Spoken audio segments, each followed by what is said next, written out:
Welcome to Lecture 12, everyone. As you can see here, we're going to be looking at sacred music again, specifically the music of the Reformation and the music of the Counter-Reformation. A couple of graphics I have up here for you. The one which is music, pretty clear to see that one, is a chorale. And this one is called Mit Fried und Freud ich fahr dahin. This is something that is credited to Martin Luther. What's kind of interesting, guys, and you'll learn more about this, is that in fact what Luther would often do would be to choose a barroom tune that everybody knew, and he would simply put sacred words to it. And so this is an example of one that he may have lifted from popular music and then put sacred words to, or perhaps he had actually written this one himself. We're not quite sure. But very interesting at any rate. This was intended for congregational singing, and this is something that was not really done until Martin Luther. And then over here on the other side, this graphic I have is actually the meeting, which was very crucial to the Counter-Reformation of the Catholic Church. This great meeting was called the Council of Trent. And as you can see, some very important church members and heads were there. Lots of things were hashed out and debated as to what should be changed in the church. So, a couple graphics for you guys, and let's move on to the rest of the lecture. In 1517, Martin Luther nailed his 95 theses, or 95 points, to the door of Schlosskirche in Wittenberg. These were points that he had made which he felt were hypocritical on the part of the Catholic Church. They especially involved the sale of indulgences. Luther felt that that was really criminal to the people of his congregation. This is when the Catholic Church would offer forgiveness or the opportunity for someone in the family to get out of purgatory and go to heaven for a hefty fee that was paid to the church. Luther thought this was more or less highway robbery. And there was a lot of hypocrisy as well about lifestyles that were followed by the clergy at the time. The Pope, who is supposed to be a religious leader, often led a very secular life. Many popes had very beautiful mistresses who lived with them, and children as well, which was also illegal pretty much, but everybody did it.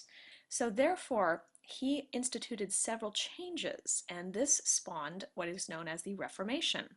Luther instituted a lot of changes in the Catholic service himself, the Catholic Mass. He in fact considered himself a Catholic until he died. One of his biggest crusades was to really make the Mass more accessible to the congregation. So he in fact published a German Mass in 1526, which was in the language of the people. And he also omitted and shortened certain parts of the service, for example, the Gloria, which is a very long text. He also instituted a new form of song in worship, which I was just referring to on the previous slide, called the Lutheran chorale. This is a sacred but non-liturgical text and a tune. And an example would be, "A mighty fortress is our God." Many of these chorales that were written by Luther were taken, as I said, from secular sources, or sometimes from Latin chants as well. And the chorales made congregational singing and worship possible. So again, it allowed there to be more of a community sense within the church instead of this huge separation at the altar between the clergy and the congregation. Luther published 4 collections of chorales in 1524. This technique, by the way, guys, of borrowing from barroom tunes or from other secular sources was called contrafactum. Again, that means to make, and factum means against. So what he was doing was taking words and putting them to music. Another popular form of music that emerged in the Reformation was called the chorale motet. Composers would use the chorale as a cantus firmus, and we now know what that is, and then create polyphony around it. So this became something that was very popular in particularly German circles. We know that Bach did this for certain, and also some folks that we'll talk about a little bit later, such as Schütz and Scheidt and Schein. The Catholic Church's response to the Reformation was the Counter-Reformation, and their intention was to reform their church from the inside out. And therefore, they called this very important meeting called the Council of Trent. It took place in the city of Trent. This meeting actually was not just, a 2 or 3 hour meeting, but lasted from 1545 to 1563. So it was a very, very lengthy meeting where all the leaders were hashing out internal reforms in the church. Of course, a small part of what they decided to reform was the music. Some of the things that were established during the Council of Trent were that priests must know their Latin and Mass procedures and chant, because many of them did not and were sort of making things up and stumbling their way through services, which obviously the church does not like. There were only a few extremists that really wanted to rid the church of polyphony altogether, but the question remained, how should music be written and performed so that it helps us in our efforts to reform the church, to have better liturgical ceremonies, and to move the congregation to piety? Many people felt that the complex polyphony of the Franco-Flemish composers was obscuring much of the chant and much of the simplicity of the music. So they were trying to decide what sort of music would be appropriate for church. In order not to distract from the piety of the service, they decided the important thing was to hear and understand the Latin words, which is kind of interesting because really the clergy would have been still most of the ones who understood the Latin at all. Many of the congregation did not speak Latin. But this idea of clear text declamation became very key in the Council of Trent discussions. And they found the right style in the form of a composer named Giovanni Pierluigi da Palestrina. So guys, you've got to get a load of this name. Giovanni Pierluigi da Palestrina means John Peter Luke from Palestrina. Palestrina was in fact not his surname, but the town in which he was from. This was quite common in the Renaissance for people to name themselves based on the town that they grew up in. Parish records seem to indicate he was born at the end of 1525 or in early 1526 and lived through 1594. A bit about Mr. Palestrina. Having a name like John Peter Luke, I don't think there's any choice but for you to actually have to work for the church. That's a lot of apostles in one name. Palestrina was born in an area called the Papal States. Back in this time, it was not just Vatican City, but the Vatican owned a lot of land around Vatican City, and these were called the Papal States. So Palestrina grew up in the Rome of the first half of the 16th century. And at that point, religious musical life in Italy was dominated by musicians from beyond the Alps, usually French or Franco-Flemish composers, such as Dufay and Josquin, who we've already spoken about. Palestrina really wanted to be a professional church musician, and in order to compete, he studied with several Franco-Flemish musicians, such as Robin Malapert and Firmin Labelle. These gentlemen taught him the rigorous style of composition that was practiced in the north. Palestrina first arrived in Rome in 1537, where he is listed as a chorister at Santa Maria Maggiore, later becoming the maestro of the Cappella Giulia, which was the papal choir to Pope Julius III. Interestingly enough, Pope Julius III was previously the bishop of Palestrina, so some good connections there. From 1555 to 1560, Palestrina was Maestro di Cappella at St. John Laterano in Rome. This was a very big church job. Very wealthy church, no expense spared with their music or their traditions. This was a post which had previously been held by another composer we'll discuss, Orlando di Lasso, and it was here that Palestrina published his first book of masses in 1551. Palestrina was also given the task of revising the gradual and the antiphonal, which you might remember is all of the chant of the office and the mass. Palestrina was commissioned to revise the gradual and the antiphonal during the Council of Trent when all these musical changes were being made. Julius III commissioned him to do that, and in fact one of the graphics you're seeing, guys, the one on the right, is Julius asking Palestrina to do this and Palestrina bringing forth what he has done. This is a very big chore to take out all of the music that was not useful anymore and to decide what was useful. In Palestrina was placed a great deal of trust. He was a successful composer, not only of church music, but also of secular music, such as madrigals. His madrigals and secular music, though, tend to sound pretty churchy and be on the conservative side because he spent so much time writing church music. A bit about Palestrina's style now, guys. He embodied what the Catholic Church wanted by having the kind of style that was predictable. And some features that would be included in that style are control of dissonance, number one. He handles dissonance in the way that all the theory manuals say it should be handled. People like Villert and Zarlino, who wrote a lot of those manuals, say it must be prepared properly and resolved properly, especially suspensions. Bum ba da dum bum. That would be a very proper resolution of a cadence. In general, Palestrina also avoids accented passing tones. He also uses balanced melodic lines and has a heavy reliance on chant. His sense of a balanced melody is very key to his work. His handling of leaps within a melodic line is very seamless. The same voice will sing a scalar ascending line and then might leap down melodically. Within a phrase, he's also very careful about what he uses. If a melodic line leaps up, the second leap has to be smaller than the first leap. Also, do note as well his use of imitation and careful harmonic planning as we listen to his music. For the most part, you don't see a lot of dramatic touches in Palestrina's music. He's more concerned with balance and clear text declamation. So it's the way that the many details are put together which create something special. So let's look at a few examples by Mr. Palestrina. Again, you guys will want to make sure you have your CDs ready. Check out your non-anthologies. On page 252, we have an example of Palestrina's work in the Credo, or the Creed, of course, from what is called the Pope Marcellus Mass. And Pope Marcellus is the gentleman that's on the left in your graphic. He was a very, very well-known pope who said that Palestrina had actually saved polyphonic music for the Catholic Church with this piece. The Credo is a challenging piece to set because it has an exceptionally long text. Therefore, Palestrina abandons a lot of staggered imitative polyphony, which was used quite a bit, especially by the Franco-Flemish composers. Instead, he has the voices pronounce phrases together for the sake of clear diction and brevity. He also breaks up the six-voice choir into smaller groups, each which has its own tone color. And he reserves the full six voices for dramatic or climactic moments. For example, in measures 44 through 47, per quem omnia facta sunt, and was made man for us, or measures 59 through 62, et incarnatus est, and was made incarnate, and keeps those in speech rhythm as well. You'll notice that all intervals that are larger than a third are carefully recovered, and if you ever see a series of thirds all moving in the same direction, then the melodic direction is going to soon reverse itself to maintain Palestrina's careful sense of balance. He never wants anything to stand out too much. Except for suspensions, dissonances appear as passing tones on weak beats, so they go by very quickly and are always short in rhythmic value. And I think this is not an accident. He also uses a trio texture in the male voices on the phrase Filium Dei Unigenitum, measures 20 through 22. Anytime we see trio, we need to think of Trinity, because here they are talking about the only begotten Son of God.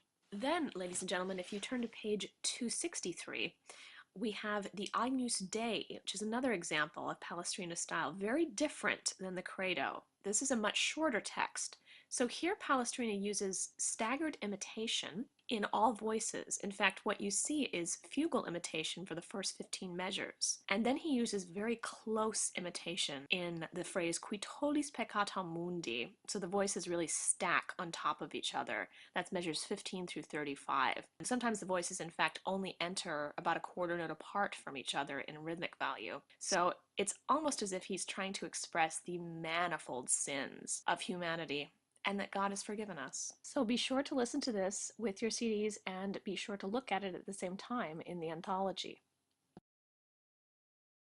Now we move on, ladies and gentlemen, to Orlando di Lasso, or he is also known as Lassus by the Germans.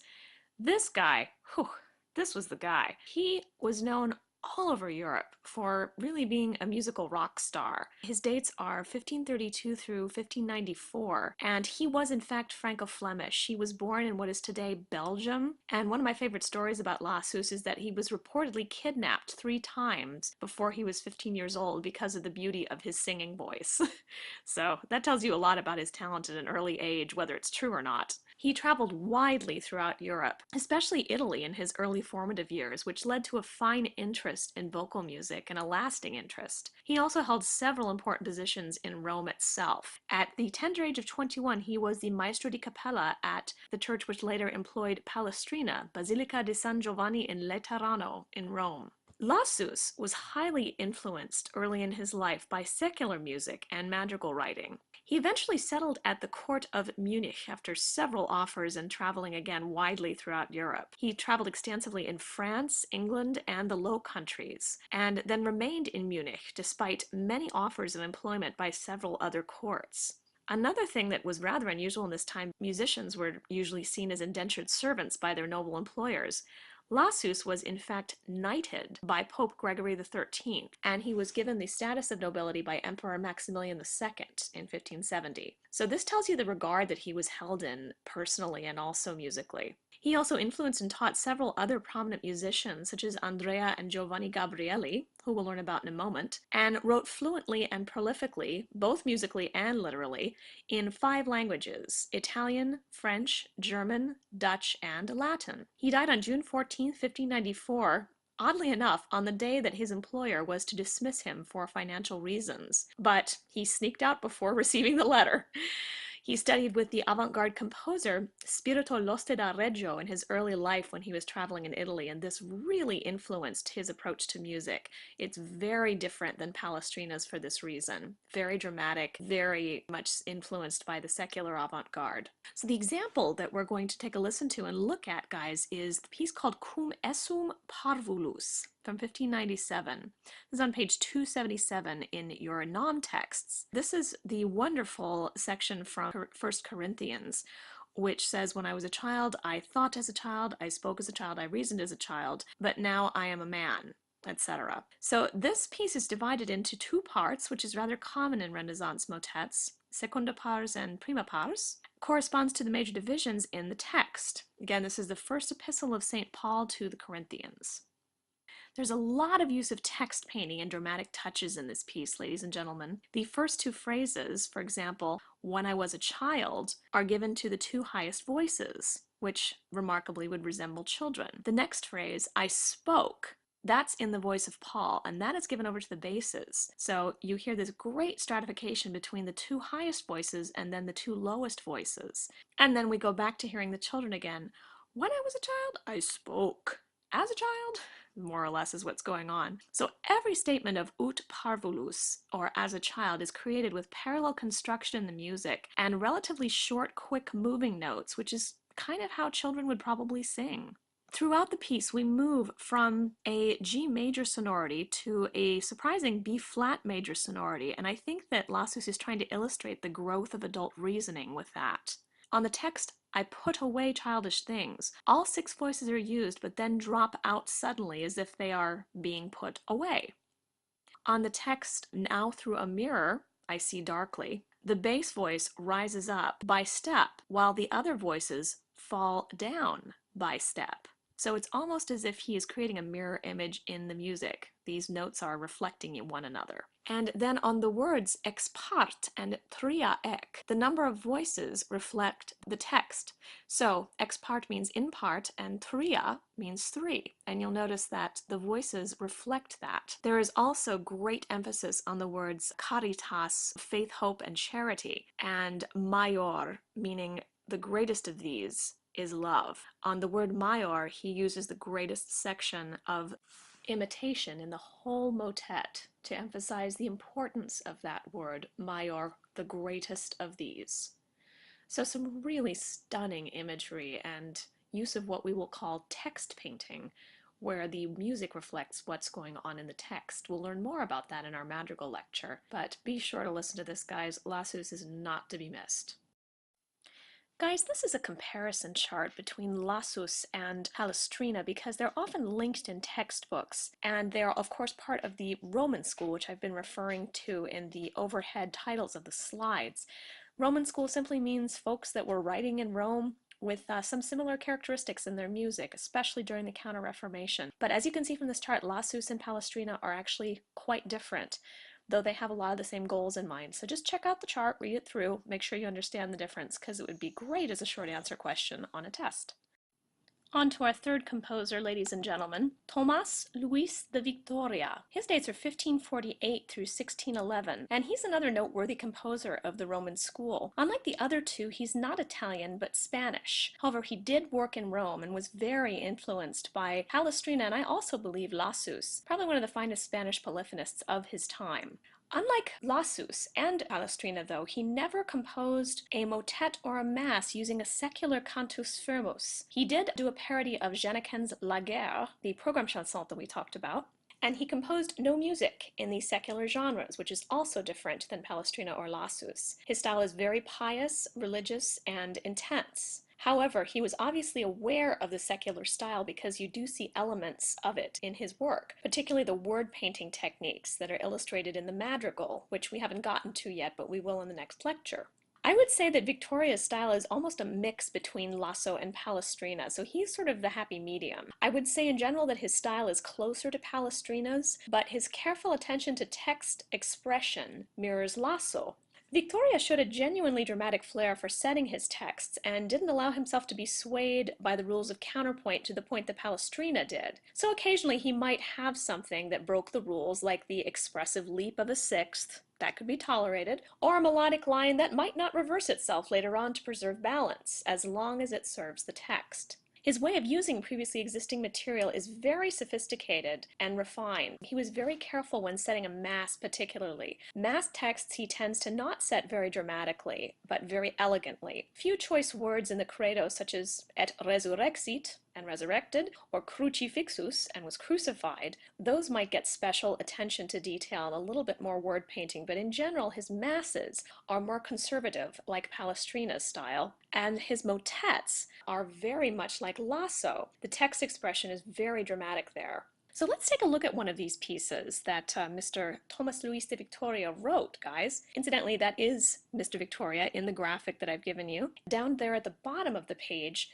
towards the right, that is one of his motets, and the two voices that you're seeing there would be the contra, or the alto voice, and the tenor voice. I thought you might like to see the original printing of one of Victoria's motets. So the motet that we're going to look at here is O Magnum Mysterium on page 269 in your nom texts. This piece is really quite remarkable for its attention to text, and I would assume at some point in this class we're going to be approaching Christmas, either now or perhaps in a while, but this is really a Christmas motet. It's talking about the amazing mystery that Christ, the King of all kings, was born in a manger among animals, and how paradoxical that is. So that's the text. O Magnum Mysterium. He begins with a canon.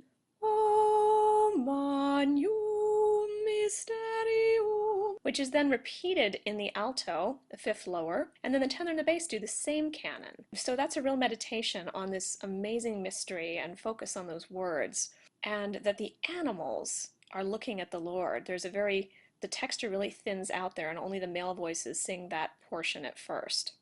And again, you'll notice that there are homophonic points in this motet as well as very contrapuntal points where not everybody's saying the same text at the same time. What I do love is there's this marvelous pause in the middle of the motet on the words O Beata Virgo, and the rhythm is also longer though. You notice it's dotted half notes. That is, again, to emphasize the Blessed Virgin and the great honor which was given her by carrying the Lord. So really a marvelous spot where he meditates on that again, and then the music gets going. What I truly love about this motet is the very striking ending. He goes into a triple meter, which again signifies the Trinity, but I think you guys would also see dance elements in this Alleluia towards the end. Alleluia, Alleluia. Really should be felt in one. He kind of goes bonkers with that. And then towards the end, it's as if he remembers who he's addressing and wants to go back into a more pious duple meter. So do listen to this because it's very expressive, and make sure again that you've read the text because that is very important in understanding why he has written it in this way. As you guys have probably figured out by now, the Roman school was very much a fan of the Mass and the motet, and those were the genres they really worked to refine. Moving to the Venetian school, this is a very different place with a lot of different expectations and setup for religion. This is an aerial view of Venice. You can actually see towards the bottom where the train comes in, and that it's sort of a mixture between an island and a peninsula. But darn it, it is sinking, so if you can go there, you really should go in this lifetime.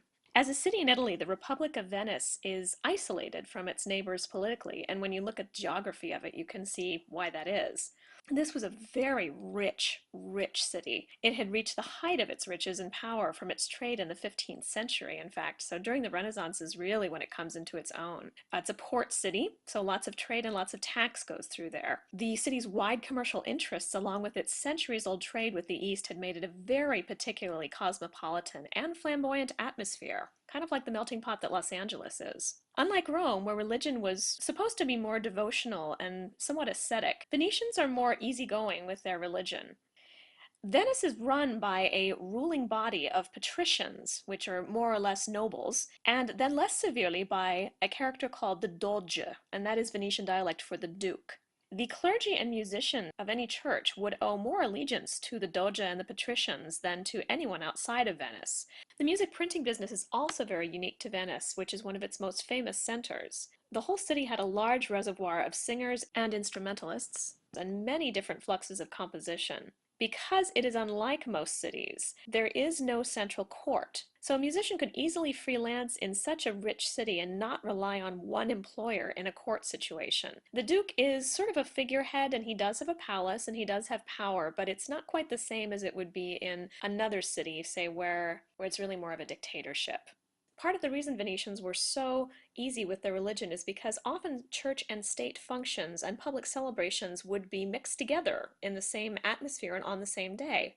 Normally these would occur in the heart of musical activity in Venice, which was the Basilica of San Marco, or St. Mark's. This is an 11th century Byzantine structure, which, like Venice, was more or less independent. Technically, it's the Doge's chapel, but truly it is more or less independent because secular functions are also held there, and that's not true of a lot of other chapels in this time. This basilica was supervised by the officials of the state, who truly spared no expense in keeping it worthy of the city's high traditions.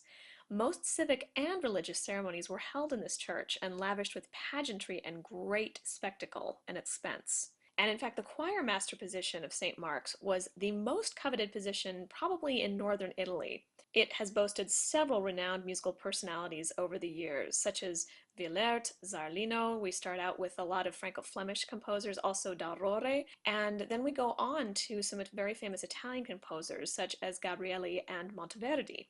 The spacious interiors of St. Mark's are rather unusual. It's a very strange acoustic because it is very much domed, and there are several balconies in the upper level. There are 2 organs and 2 choir lofts, and several of these balconies which allowed for soloists to perform from them and call back and forth in this unusual space. Venetian music was characteristically full in texture and often homophonic because of the unusual acoustic rather than contrapuntal. So it was very varied and colorful in sonority, and massive chordal harmonies would replace the complex polyphonic lines that were being sung in Rome that were of course an influence of the Franco-Flemish composers. So while Rome is cultivating the motet and the mass, Venice cultivates the Vesper service and the sacred concerto. One of the big words that's associated with the Venetian style is polychoral. That means many choirs. While that is not something that in fact originated in Venice, it did have a following there since before the time of Willaert, who was pretty much seen as the founder of the Venetian school,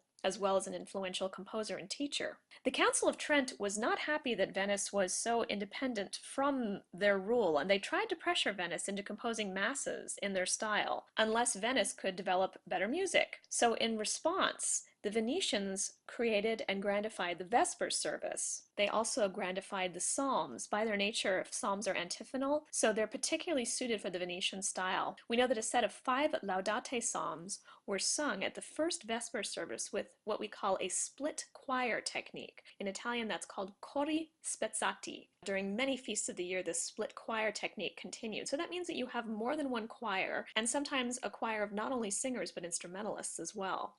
So this medium of the cori spezzati encouraged homophonic chordal writing and broad rhythmic organization. And we'll learn a bit more about who was writing some of these pieces on the next slide.